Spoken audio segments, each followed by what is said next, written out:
Ladies and gentlemen, boys and girls, thank you for listening to the Detroit Buy, Hold, Invest podcast. I'm your host, David Rabior, Clyde Realty, DetroitBuyHoldInvest.com. You can reach me at 313-451-0448. And we're going to get into it because it's a beautiful May day. Today is May 7th, 2024. And the weather in Detroit has officially changed for the better. Everyone is so excited. I know I am because I'm a big outdoorsman type guy. So this time of year is walleye time on the Detroit River and on Lake St. Clair on the St. Clair River, Saginaw Bay, Saginaw River. It is all going on fire. And for those of you that enjoy fishing, I recommend coming up here, hiring a charter. I could refer you a couple people. Get out there. The Detroit River jigging season is the top thing to do in Michigan for the months of April and probably the first couple of weeks of May, even late March. And you'll catch more walleye than you ever do in your life. And that's something I'm very passionate about. I fish in tournaments. I fish and sponsored for a lot of things. Sorry, my phone is ringing. I forgot to turn the ringer off because it's always ringing. And today I wanted to get into a topic. There was an article, and this is not going to go on for 45 minutes, but there was an article today on Bigger Pockets, and a lot of you know that I have an affiliation with Bigger Pockets. I've been a preferred agent with Bigger Pockets as a referral for since 2020 after COVID. They reached out to me and asked me if I would contribute and be a part of their agent referral program, and I've been doing that ever since. I was the first agent that they put on there, and I enjoy Bigger Pockets. I think it's a great forum for investors to get information. I think a lot of the articles are very informative. I think that their blogs and their vlogs are very informative, and a lot of people are always paying attention to what they have to say. I would also say to avoid the actual forums. There's a lot of wolves in there. There's a lot of people who, proclaim that they're investors here in Detroit or that they're agents or that they're a lot of different things. And I've heard some things about that, so be sure to always understand if you're dealing with somebody on the internet that you need to verify who they are and do all of your due diligence before you get started. But today, they put on an article like about a day ago that is titled "Detroit Beat Its Post-Pandemic Downtown Doom Loop. Here is how investors can benefit." So it's an article about the resurgence of Detroit and the things that are going on, and I wanted to read this article to you guys, so if you haven't seen it, you could hear it out. So it says, "A mayor in handcuffs, a bankrupt city mired in poverty, unemployment, and soaring crime. 10 years ago, that was Detroit's legacy. Today, it is a real estate success story. Early investors, to quote one of Motown's most famous songs, are dancing in the street. Developers are pouring billions of dollars into its business district, luring the likes of Ford, Quicken Loans, Blue Cross Blue Shield, and more to take up office space. There's even a Gucci store, the city's first. The spillover has resulted in booming residential home prices, up 40% since 2020, and revitalized neighborhoods. I will tell you, the prices are up since 2018, 100%. From that price, and I say that all the time, and this is only since 2020 the prices have increased 40%. Next section of the article, vacant buildings are to residential space.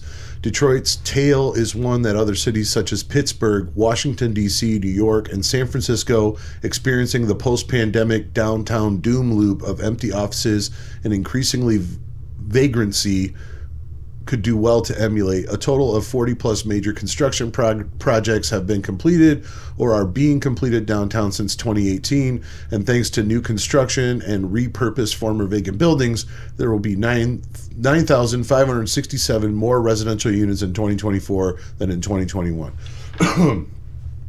So that is going on downtown, and they are always plugging that. However, what I've seen personally, being a guy that's downtown a lot, and I'm part of the whole movement of Detroit, by selling all the houses that I do and being involved in all this stuff.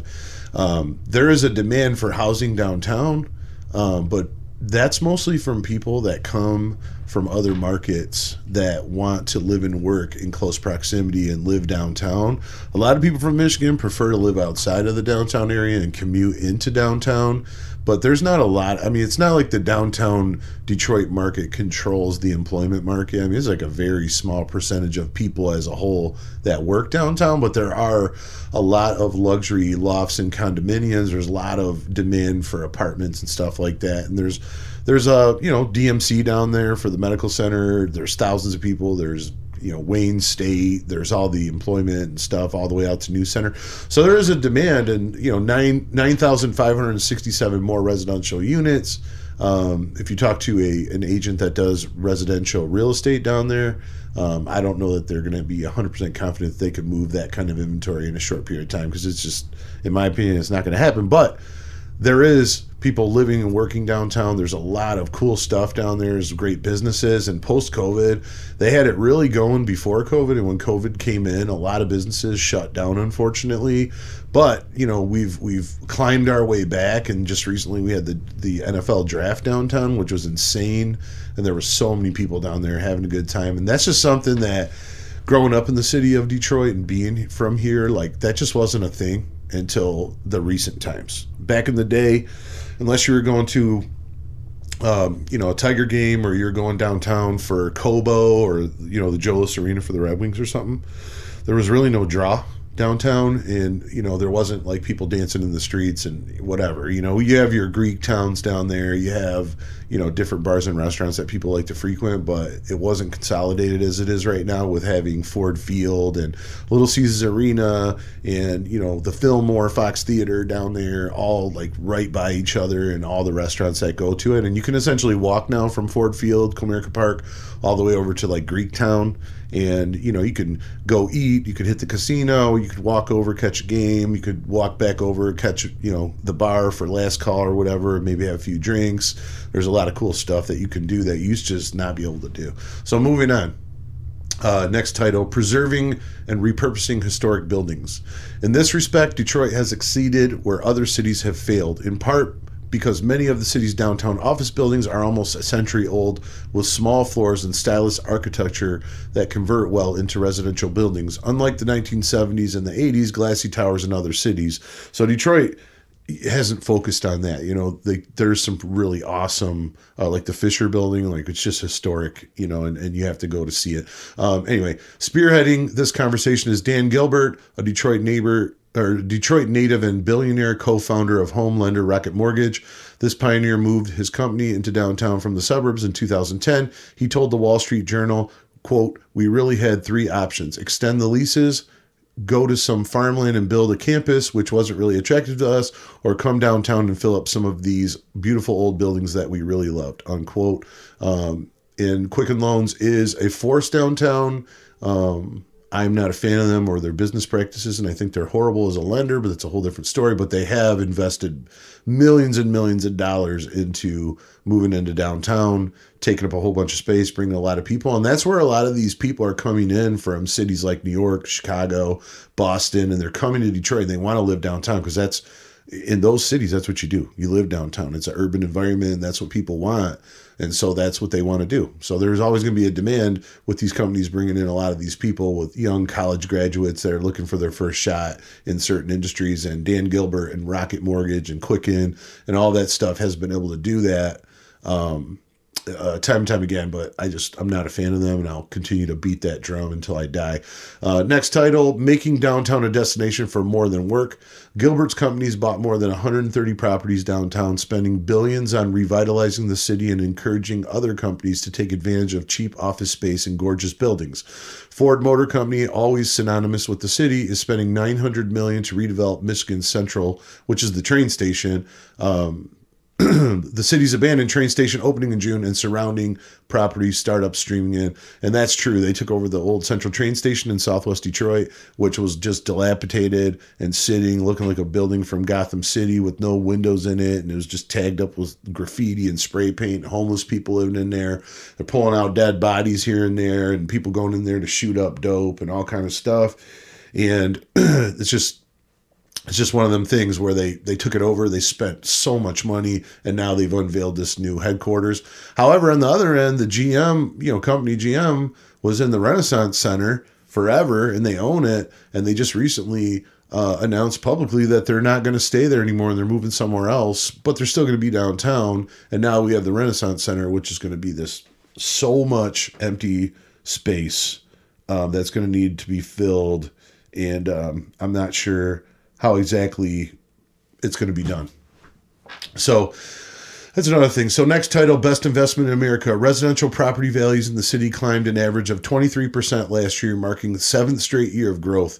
Values rose 31% in 2022 and 8% per neighborhood from 2021 numbers. In total, all 208 of the city's neighborhoods saw increases. Mayor Mike Duggan gleefully called the city the best investment in America. Some neighborhoods such as Campo, Banglatown, New Center Commons, Delray, Carbon Works saw their values increase by more than 50%. A strategic plan to keep real estate taxes low has helped. Let's say this. Let's not be fooled, okay? Some of those areas I just mentioned are complete pits that no one ever wanted anything in. Campo, Banglatown was Hamtramck.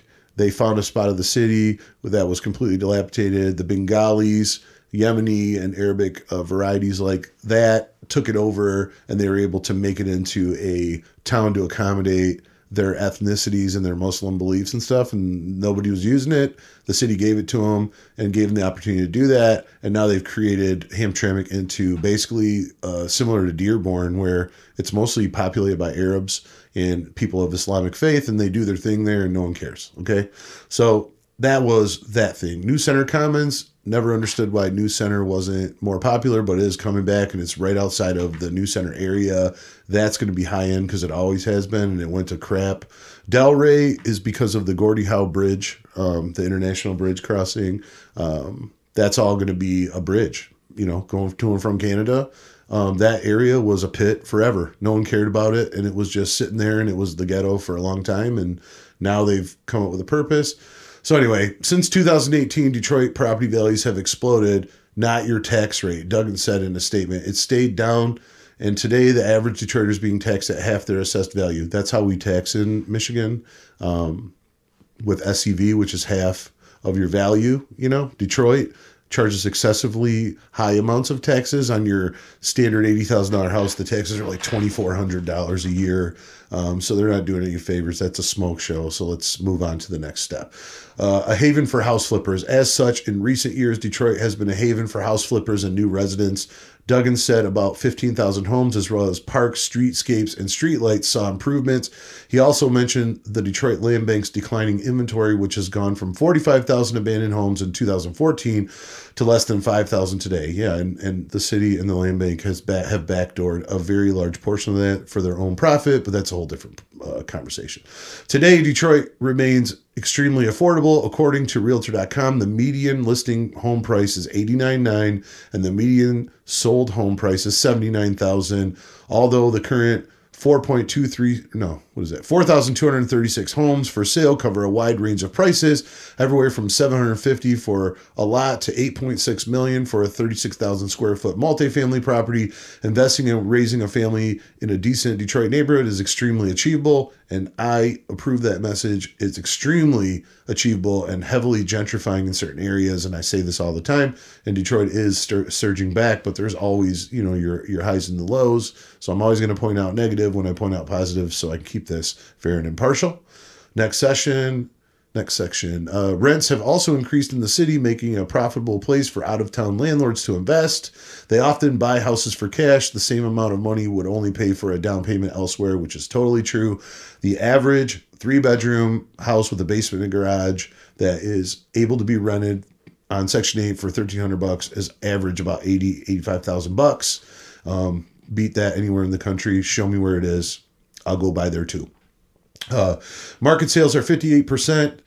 Distress sales are about, let's see here. What did I say? Market sales are 58% and distress sales are about 42%. City Councilman Coleman A. Young told Detroit News that's one of the first times that we've had more market sales than distress sales in the city of Detroit. In 2013, 90% of Detroit's homes were sold for cash as borrowers could not obtain a mortgage. That's true. It was the Wild West in 2013, everybody. And I made a ton of money since 2009 buying there. And now we're seeing the values get up to a healthy amount. And that's good for everybody. And that means that all of you guys are looking to buy and invest and hold these houses, looking for both passive income and appreciation and growth in that, you're going to get that, and you're going to get neighborhoods people actually want to live, and they're actually neighborhoods where people also want to buy houses instead of just rent, and that's improving everything. And I keep saying that it's a beautiful thing, and when you're in Detroit all the time, you see it. I'm in Detroit all the time, and I can tell you it's happening.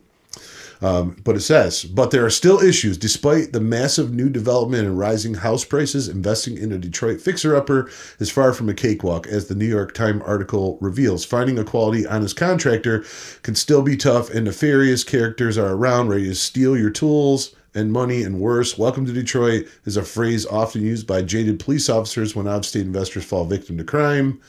All this means that out-of-town investors still have to pick and choose neighborhoods to buy in carefully, and having the help of knowledgeable real estate investors, the property managers in the area are also a huge benefit. And they are right. People like me and people like the referrals that I give are invaluable for you to be able to come here and do this.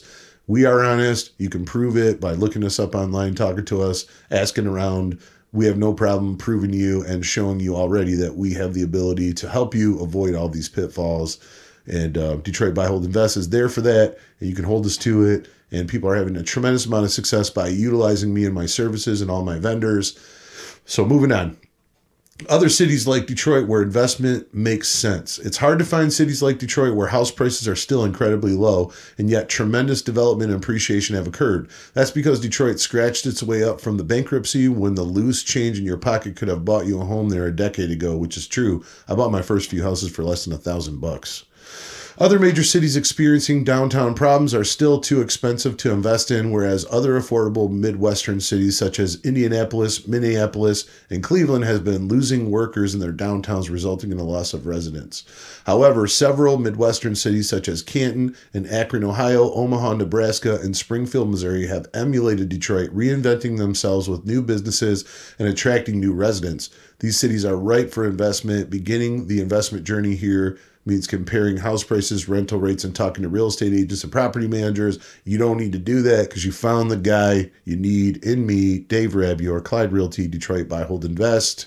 We can get it done. You will make money. You will have success, and we will work as a partner. Last section, final thoughts. As an experienced investor, I have learned a lot that the bodybuilding adage of no pain, no gain also holds true for real estate to achieve the best returns. You have to be prepared to endure a degree of discomfort, riding an equity appreciation wave as the city transitions from bad times to good times, meaning catching the wave during the dark days and all the ills that come with it. Early pioneers who invested in Detroit 15 years ago undoubtedly have their war stories, but are still sitting pretty today.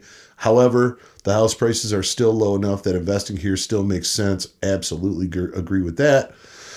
Looking at the projects planned for the city's downtown area can often indicate how the surrounding areas will operate. What new businesses are moving in? Are they future-proof? What are the development plans? Are there coffee shops, art galleries, and artists in the neighborhoods? Are residents arriving rather than leaving? These are the early signs of any city on the move, making a downtown livable and a place to congregate safely outside work hours. Allowing people to safely congregate outside during work hours is another strong sign. So far, Detroit seems to have checked all the boxes. I absolutely agree with this article on a lot of the things. It's written by a guy named Jeff Vasishta from Bigger Pockets. He's a journalist for them, and I believe that he showcased a lot of good information here. But what I will like to say is, even when the market's up, there's still going to be thieves. There's going to be wolves. There's going to be people trying to take advantage of you and all that good stuff. And, you know, if the market's bad, it's going to be like that. What I will say about Detroit is the average price based on the median income, and I'll leave the show at this so we don't go too long, but the median income does not support a sale price for the majority of people that are home buyers, not investors, of more than like $140,000. Right? So the prime market for both a landlord and a home buyer is the same.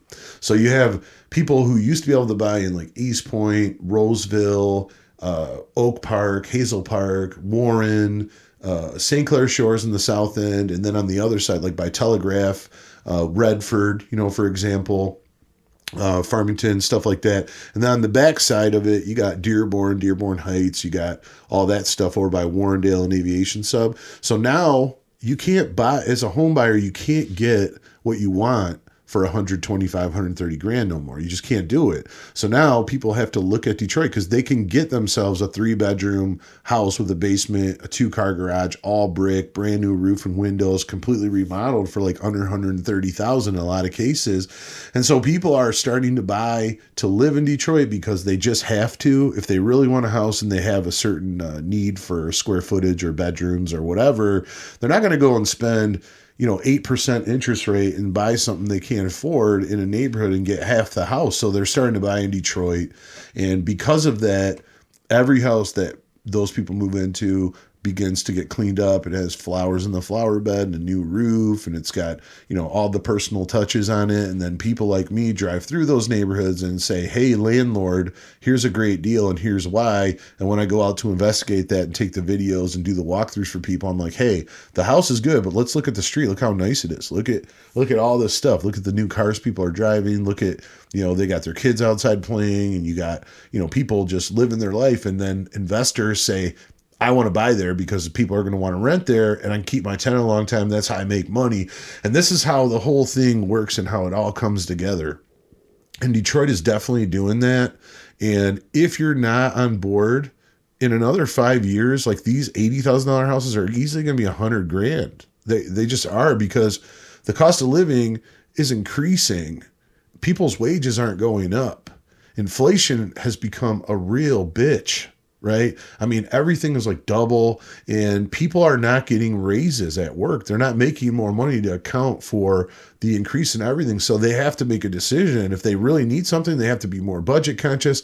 And that leaves them in Detroit, because Detroit is not a place that makes you feel ugly or dirty by living there. There's a lot of cool stuff going on in Detroit. And to be honest with you, you can drive around in Detroit and do whatever you want. And a lot of young people enjoy the fact that they can go to the marijuana dispensaries and the casinos and the bars, and they can live their life down there, and like the police don't bother them or whatever. They're too worried about catching real criminals, and that's a challenge for them. So young people can live and be free down there, and young people are the ones that are going to be the future. And right now, all of the things are falling together. And I've been saying this since 2017, and people kept saying, Dave, why are you wasting your time down there? Dave, it's never going to be worth it. Dave, those houses aren't even worth selling because the commissions are only $1,000 or $1,500 or $2,000 or whatever. And I'm like, hey, I know what I'm doing. I understand what I'm doing. And I know why I'm thinking this way.